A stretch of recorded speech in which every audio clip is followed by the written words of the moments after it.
convidamos a compor que agora convidamos para fazer a sua explanação.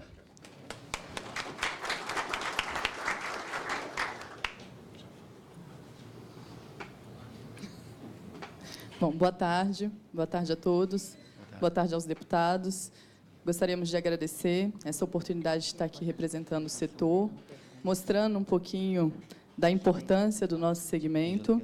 Gostaria de agradecer a todos os representantes da CAD, em especial ao nosso presidente, Gustavo Borges, pelo trabalho que vem fazendo, e ao Lúcio Rogério, que organizou, né, esse seminário de uma forma exemplar, e os empresários que aqui estão, que, depois dessa pesquisa que eu fiz, eu sempre falava assim que as nossas empresas transformam vidas, eu vou mudar, nossas empresas salvam vidas.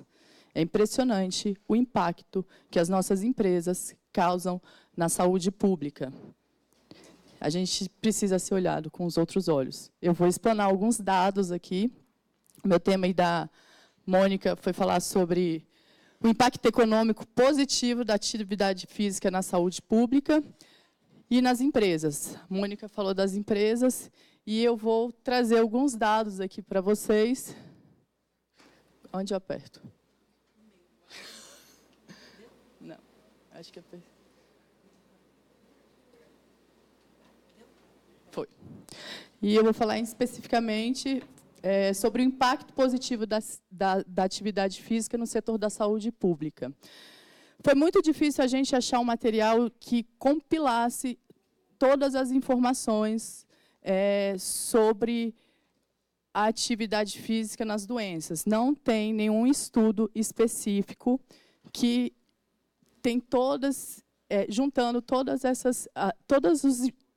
os resultados que a atividade física traz em todas as doenças. Então, eu fui pegando dados de umas, de outras, vou falar de muitos números aqui para vocês, e, ao final, né, pedir aqui para os empresários que a gente seja olhado de uma forma diferente, até porque hoje a gente, né, tem aqui uma frente parlamentar, né, do agronegócio, que interfere diretamente em muitas pessoas, mas não tanto quanto o nosso segmento, que interfere diretamente na vida e na saúde de todos nós brasileiros. Precisamos ser olhados de forma diferente. Okay? Então, alguns dados. A gente vai falar sobre as doenças crônicas não transmissíveis, as DCNT. Tá? Então, a gente vai resumir sempre DCNT, doenças crônicas não transmissíveis. A gente tem no mundo 63% das mortes ocorrem por conta das doenças crônicas não transmissíveis. No Brasil, esse número vai para 74%. Isso quer dizer que cada 10 pessoas, 7,4 morrem por conta das doenças crônicas não transmissíveis. E um dado muito importante, pessoal, é que 75% dos casos das doenças crônicas não transmissíveis, elas são diretamente relacionadas à dieta inadequada e à falta de atividade física. Então, quer dizer, de 74% das mortes, 75% estão relacionadas à falta de atividade física e à falta de uma alimentação adequada. Chega a ser assustador esse número. Todas as referências estão no slide, no final do slide, eu não vou ficar citando por conta do tempo, a gente tem bastante números aqui para mostrar. Depois, quem quiser, pode pedir. As principais doenças crônicas não transmissíveis são cardiovascular, o câncer, doenças pulmonares e diabetes. Matam 3 cada 5 pessoas no mundo inteiro. Então, essas doenças relacionadas, olha, a gente está falando só de 4, existem outras, a depressão, outras que não foram relacionadas nesse estudo. Tá? Então, cada 5 pessoas, 3 estão morrendo por conta da DCNT, das doenças crônicas não transmissíveis. Os 4 fatores principais que ocasionam essa doença: o tabagismo, o consumo abusivo de bebidas alcoólicas, né, alimentação inadequada e a falta de atividade física. O interessante, pessoal, é que a atividade física ela interfere nos outros 3 fatores.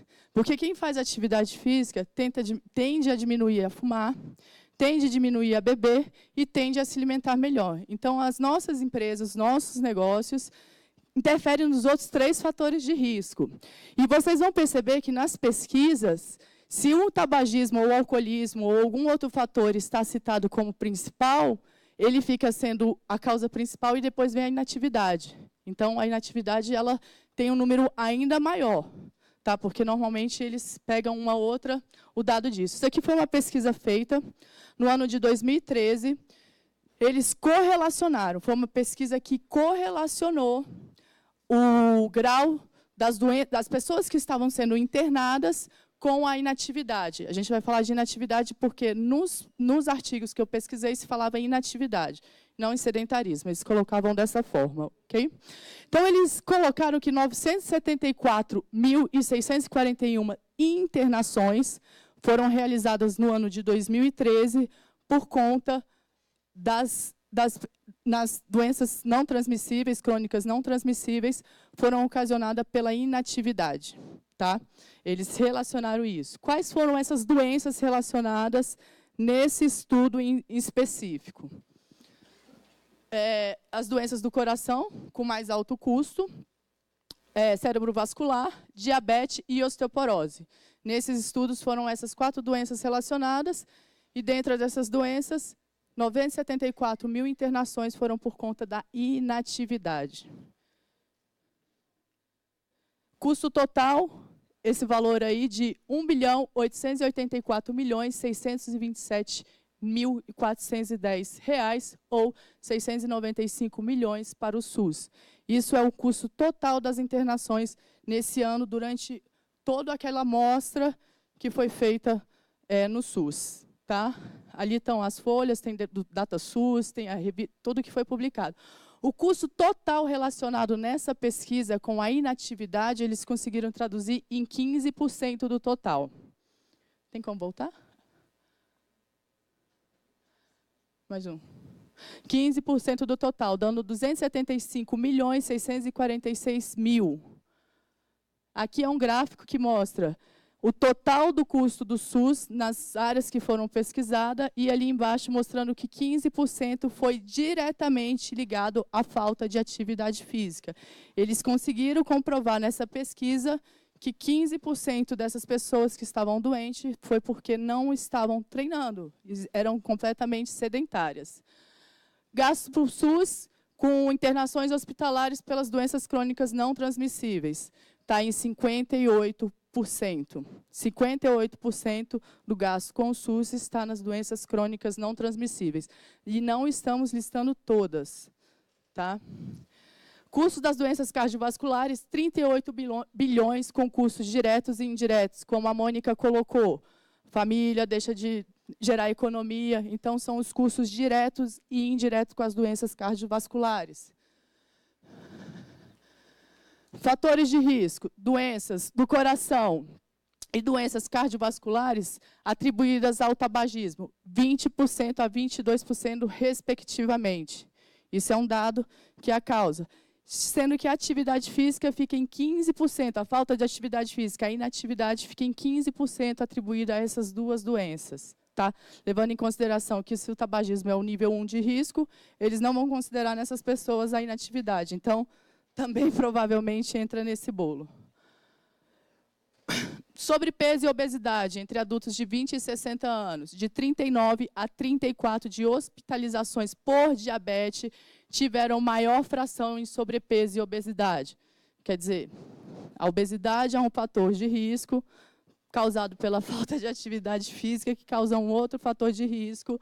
E também 26% das internações por diabetes foram atribuídas à inatividade. Então, primeiro veio o sobrepeso e a obesidade, e depois foram atribuídas à inatividade. Tá?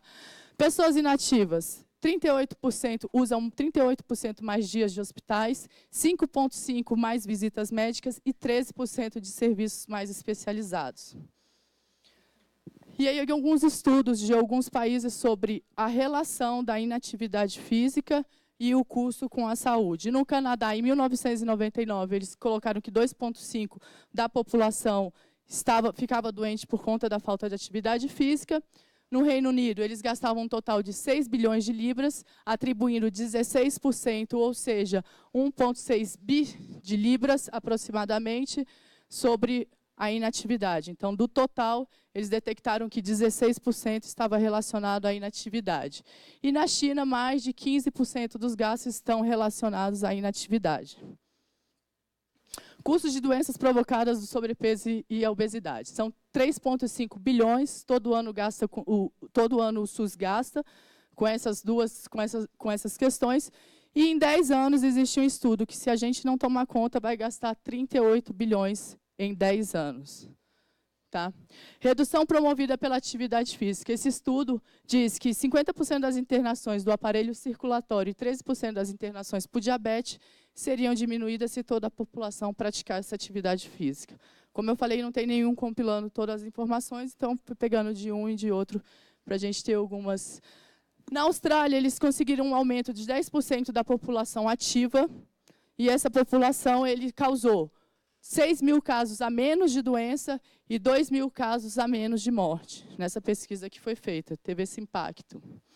No Brasil, naquela mesma pesquisa de 974 internações, eles fizeram um estudo que, se as pessoas que estivessem inativas estivessem fazendo atividade física, pelos custos gerados, estivesse aumentando ali em 10% da atividade física, teria essa economia de 64 milhões. Seria 1,3% de economia. Plano de ação estratégica para o Brasil. A Agência Mundial da Saúde, a Organização Mundial da Saúde, tem alinhado algumas ações da gente, pelo menos, aumentar em 10%, não estão falando nas nossas empresas, mas em 10% no âmbito nacional de praticantes de atividade física. Estudo mostra que uma maior sincronia entre os médicos, os profissionais de educadores físicos e demais profissões da saúde pode ser uma estratégia eficaz no sentido de fomentar a educação populacional. E hoje a gente ainda não vê os médicos ajudando tanto. Se hoje você for no médico e você tiver com uma dessas doenças crônicas não transmissíveis, que o primeiro remédio a ser testado deveria sim ser atividade física, eles já colocam você para tomar um remédio. E eu trouxe um estudo de caso comigo, aconteceu comigo. Eu tenho a tireoidite de Hashimoto. Logo depois que eu fechei essa empresa, em 2011, eu descobri que estava com a tireoidite. É uma doença autoimune que ataca a sua tireoide. Eu cheguei no médico, ele falou, olha, você vai ter que tomar remédio o resto da vida. Falei, você não conhece o Deus que eu conheço e nem a atividade física que eu conheço. Calma aí, deixa eu tentar fazer alguma coisa antes. Ele me prescreveu o remédio, falou que eu tinha que tomar, e eu comecei a fazer atividade física. E eu trouxe os resultados aqui para vocês. Todos os meus exames, que são os anticorpos, sobem quando eu começo a fazer atividade física ali, 4 de 2006, tem uma queda brusca. E ali no 13 de 1 de 2016 que subiu, pessoal, foi porque eu tive que fazer uma cirurgia, eu tive que ficar sem treinar.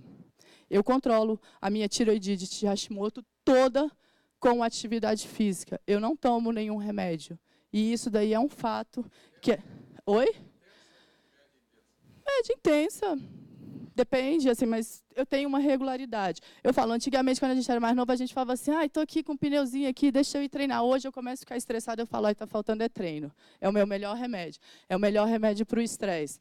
Então, isso daqui é um fato, assim, e não está relacionada nas doenças crônicas não transmissíveis. Então, é mais uma doença que a gente traz que impacta diretamente, né? E a gente vai falar um pouquinho sobre a depressão, que também não foi relacionada nesses estudos. A depressão é o mal da nossa sociedade. É a doença do século, né? Aumentou 20% em 10 anos a depressão, pessoal. 20% em 10 anos. Isso quer dizer que temos 322 milhões de pessoas em 2015. De 2005 a 2015, a gente teve esse aumento. 1 trilhão de dólares, custos totais, a gente tem de gasto com a depressão. De 8% a 90% sem diagnóstico. Nós não estamos preparados para receber, para tratar a depressão de uma forma efetiva. O nosso Sistema Único de Saúde não está preparado. 800 mil suicídios por ano no mundo. Gente, a cada 4 segundos existe uma pessoa se suicidando no mundo. E isso é devido à depressão. Segundo o psiquiatra Daniel Barros, não é apenas a depressão que pode melhorar com a atividade física, mas também todos os transtornos mentais, como a síndrome do pânico e a ansiedade. Segundo o médico do esporte, Gustavo, ressalta, é importante ter regularidade no exercício físico. E estima-se que 75% dos casos novos de doenças crônicas não transmissíveis poderiam ser explicadas pela falta de atividade física, pela inatividade e pela alimentação. Ou seja, 75% dos casos das doenças crônicas não transmissíveis poderiam ser evitados se as pessoas estivessem fazendo atividade física. E poderiam ser evitados se as pessoas tivessem uma alimentação adequada. E aí, senhores deputados, e todo mundo aqui presente, acho que os empresários, quem é da área, a gente não precisa, por isso que eu estou dirigindo a vocês sempre, a gente precisa ser olhado de uma forma diferente. Nós estamos enquadrados no terceiro setor, educação, saúde e assistência social. O nosso grupo está tanto enquadrado na saúde, porque, como nós mostramos aqui, impacta diretamente na economia que o Brasil tem com a saúde pública. Eu posso falar assim, que aí teve estudos que vai de 15% a 50%, eu creio que essa economia é muito maior, porque abrange todas as doenças. Como a Mônica disse, melhora a produtividade, a pessoa produz mais, as pessoas são mais felizes. Nós estamos enquadrados nos dois setores principais, que é educação e saúde. Nós promovemos saúde. E por que educação? Porque nós ensinamos as pessoas como lidar com o seu corpo de uma forma eficiente. Nós ensinamos as pessoas a como cuidar do seu bem mais precioso, que é a sua saúde.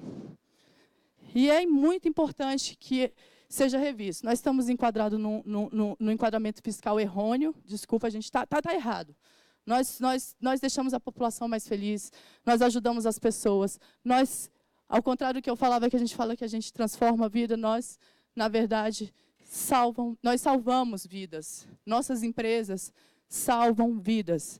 Precisam ter políticas públicas para incentivar, para que mais pessoas possam fomentar essa atividade que é tão importante para o nosso país e que a gente sabe que o governo não consegue abranger. Assim como há um grande apoio e um grande incentivo para as entidades de assistência social, subsidiando, às vezes, até 50% daquela entidade, para que ela possa prestar um serviço que o governo, muitas das vezes, não consegue absolver. Nas nossas empresas, a gente nem fala de subsídio, mas de menos regulamentações, de menos tributos, e que a gente seja visto, realmente, quando tiver alguma coisa que interfira no nosso setor. Não precisa ser absurda, porque, às vezes, parece que não é absurda.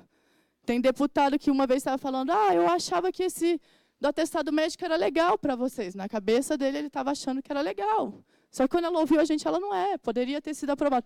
Qualquer coisa que venha interferir no nosso setor, qualquer coisa que venha interferir na área da saúde preventiva, que nós somos os principais fomentadores disso, a gente pede que nos chame, Gustavo Borges, nosso representante, aqui em Brasília também, para que a gente possa conversar. E não só no sentido de construir para as nossas empresas, mas sim no sentido de construir políticas públicas para que mais pessoas possam sair da frente do computador, para que as nossas crianças não percam 5 anos de vida, como tem colocado, e sim que a gente aumente a expectativa de vida dessas crianças. Obrigada. Queria agradecer a brilhante palestra da senhora Thais Helene. Acho que muito contribuiu para todos nós, para mim pessoalmente.